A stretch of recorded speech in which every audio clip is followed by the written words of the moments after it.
Bem, a gente está de volta para falar que o escritor Matheus Gomes lança hoje, logo mais às 7 horas da noite, no Museu Histórico de Campos. Olha que lugar especial para o lançamento de um livro. E o livro é O Menino Imperador, que retrata a infância de Dom Pedro II. Aberto ao público, o evento contará com uma roda de conversa entre o autor e o professor Tiago Eugênio. E ele está aqui para falar com a gente, né, o autor do livro, sobre esse lançamento aí dessa obra importante que retrata, na minha concepção, algo que é diferente do que a gente já tem aí, né, no mercado, porque retrata essa infância de Dom Pedro, a importância, né, da presença da família real e de como é que foi nessa trajetória dele antes de assumir, né, esse posto tão importante aqui. Matheus, obrigado por ter aceitado o nosso convite, prazer tê-lo aqui conosco e vamos falar um pouquinho desse momento especial aí de lançamento da sua obra logo mais à noite. Bom dia. Bom dia, eu quero a oportunidade de estar aqui, eu estou muito feliz. Hoje finalmente é o lançamento do meu livro aqui em Campos, O Menino Imperador. Hoje, que é dia 2 de dezembro, justamente o dia do bicentenário de nascimento do Dom Pedro, né? E essa data não podia ser comemorada de uma forma mais simbólica do que no museu, que é uma instituição para lembrar, uma instituição para guardar a memória. E a gente está lançando esse livro não apenas para falar do Dom Pedro, mas para pensar naquele tempo, naquele período, relembrar aquela época e fazer uma ponte entre o passado e o presente, né? E como você disse, é um livro que tem um recorte diferente. Porque normalmente a gente tem obras falando da atuação do Dom Pedro e não, né, desse momento antes, né, do Dom Pedro chegar ao posto, né, de mandatário. Sim. Eu quis olhar para a infância dele, né, para pensar a infância dele, as infâncias daquela época e também as infâncias de hoje. E eu acho que esse livro ele acabou caindo num contexto muito contemporâneo, assim, porque a gente está falando de um imperador que virou imperador aos 14 anos por meio de um golpe e que foi deposto, né, foi embora do país por meio de outro golpe, né. E eu acho que isso nos ajuda a refletir também a história do Brasil hoje, porque a gente está sempre sendo atravessado por golpes. Então é um livro que é um livro histórico, mas é um livro de ficção. Ele tem uma pegada histórica, um fundo... É isso que eu ia te perguntar, se ele tem um fundo histórico. Na realidade, você fez um trabalho, né, de apuração e investigação para chegar aí a um contexto histórico para poder melhor inserir os personagens, é isso? Sim, eu fiz uma vasta pesquisa, assim, eu li várias biografias, né, vários livros sobre o Império, sobre o período regencial. E em algum momento eu passei a não ter respostas para as perguntas que eu fazia, né? Então eu fui direto às cartas, em contato com o Arquivo Público do Museu Imperial, em Petrópolis. E, inclusive várias dessas cartas estão no livro, algumas delas são inéditas, nunca foram publicadas em livro antes. Que bacana! E eu construí todo esse fundo, assim, baseado na história real, mas as lacunas eu tive que preencher com ficção. E essa foi a parte mais divertida, né? Onde o trabalho do escritor... Porque essa parte aí é um escritor, né, trabalhando toda a sua essência, né? Sim. E aí, esse livro, a ideia de fazer esse livro surgiu como? Eu, antes de fazer letras no IFE, aqui da cidade, no Instituto Federal, eu estudei História na UF de Campos por 2 anos. E foi onde eu me interessei pelo período regencial, né? Pelo período regencial especificamente, aquele contexto quando o Pedro I vai embora e o Pedro II é criança, mas já tem essa responsabilidade de ser um imperador, né? E algo naquele contexto me instigou a escrever, a estudar mais. E foi o que eu fiz ao longo de alguns anos, assim. Eu comecei a escrever em 2016, terminei de escrever em 2020, a primeira versão, mas sempre em mente publicar agora em 2025, por causa do bicentenário. Certo. Aí ficou com você essa obra e você foi preenchendo mais algumas lacunas? Como é que foi? Estava sempre mexendo? Eu sempre revisei, assim, se deixasse eu ainda revisaria mais, ficaria mexendo eternamente, mas tem uma hora que a gente tem que decidir que está pronto, né, o trabalho. Bom, dá um spoilerzinho pra gente aí, como é que inicia a história, personagens, como é que você construiu esse pensamento? Sim, a história começa com a abdicação do Pedro I, é quando ele vai embora do país e deixa o filho e as irmãs dele no Brasil. Que é um marco histórico. Que é um marco histórico. A gente estuda isso na escola. Tudo que se passa nesse livro a gente aprende na escola de alguma forma. Eu acho, inclusive, que esse é um dos méritos do livro, que é humanizar essas personagens, que a gente já convive com elas, né, nos livros de história. E começa aí, nessa abdicação, e termina quando Pedro II, aos 14 anos, é coroado imperador. E são 9 anos da história do Brasil, e eu trouxe muitos fatos, assim, as questões das rebeliões regenciais que aconteciam, a fragilidade daquele império que podia virar uma república a qualquer momento.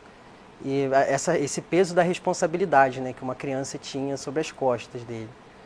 E ele não deixava de ser uma criança, e a gente não tem muito registro do que se passava naquela casa nesse período, porque ele não estava tomando decisões de governo ainda quando era criança, mas era uma preparação que ele vinha fazendo, né, estudando vários idiomas, estudando ciências e lendo muito, e sem muito tempo para ser criança.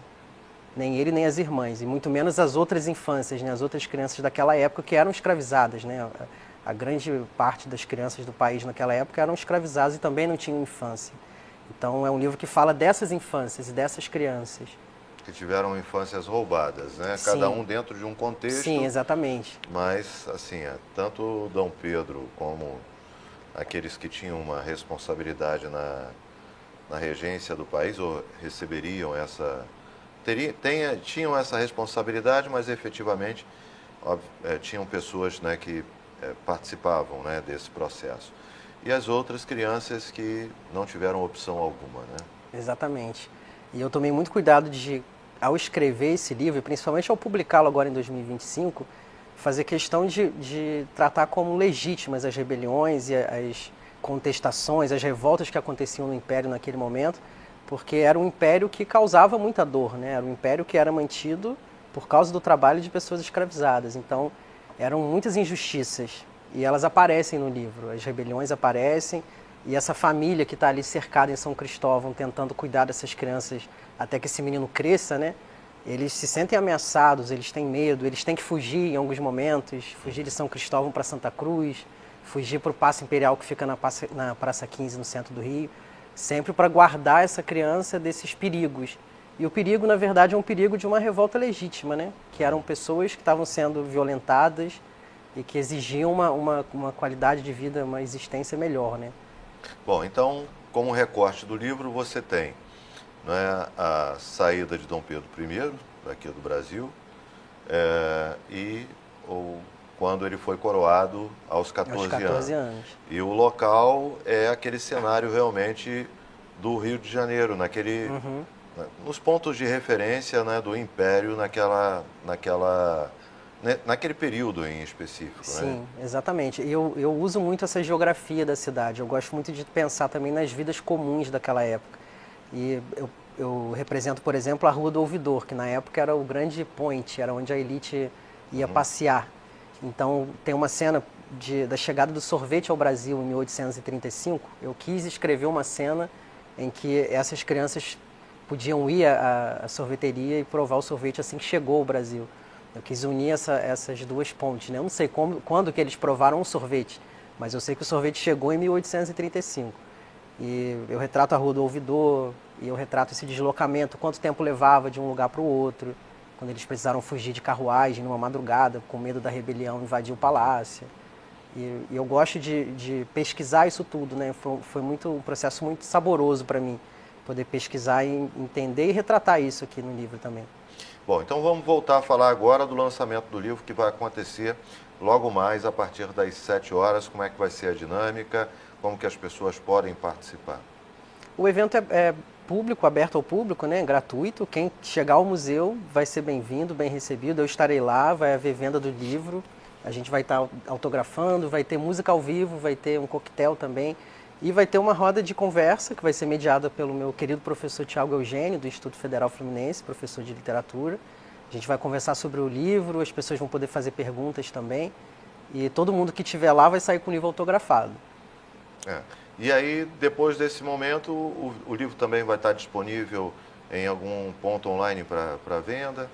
Sim, o livro está à venda no site da editora, Grupo Editorial Caravana. E também pode comprar comigo, assim, falando comigo pela internet. Me procurando no Instagram, meu Instagram é Mateus com 2T. Eu consigo vender também, é só mandar mensagem que eu trato disso. Eu fico pensando, Mateus, o quanto um livro como esse que você retratou aqui, ele pode ser interessante para a formação das crianças, até mesmo sendo utilizado como um livro paradidático. Estou imaginando isso, né? Sim. Enquanto professor também.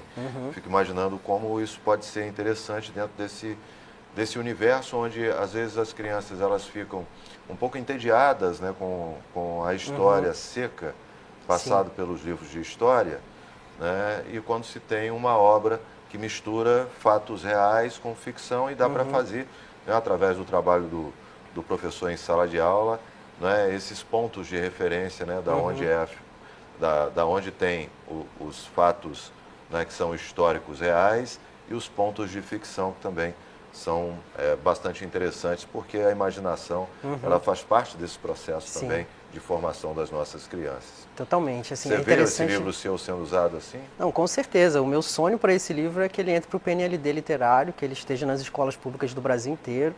Eu descobri que eu podia escrever, foi na biblioteca pública da minha escola, com os livros desse programa, do Programa Nacional do Livro Didático e Paradidático.